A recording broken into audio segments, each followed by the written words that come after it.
বাঁকুড়ার শান্তরায় মাঝরাতে বাইকে ভয়াবহ বিস্ফোরণের জেরে মৃত্যু হয়েছে জয়দেব মণ্ডল নামে এক ব্যক্তির।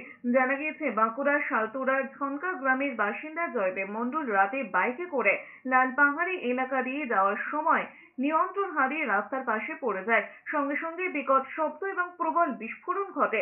জয়দেবের পায়ে গুরুতর আঘাত লাগে। তাকে উদ্ধার করে প্রথমে শালতোড়া ব্লক প্রাথমিক স্বাস্থ্য কেন্দ্রে নিয়ে যাওয়া হয়। সেখান থেকে বাঁকুড়া সম্মিলনী মেডিকেল কলেজ হাসপাতালে গেলে সেখানেই মৃত্যু হয়েছে তার। কিভাবে এই দুর্ঘটনা, ওই ব্যক্তি বাইকে করে বিস্ফোরক বহন করছিলেন কিনা তা খতিয়ে দেখছে পুলিশ। তবে রাজ্যের বিরোধী দলনেতা শুভেন্দু অধিকারী এক্স হ্যান্ডেলে ঘটনাস্থলের একটি ছবি শেয়ার করে অভিযোগ করেন, এলাকায় বেআইনি খনন কাজের জন্য ওই ব্যক্তি বাইকে করে ডিনামাইট বহন করছিলেন।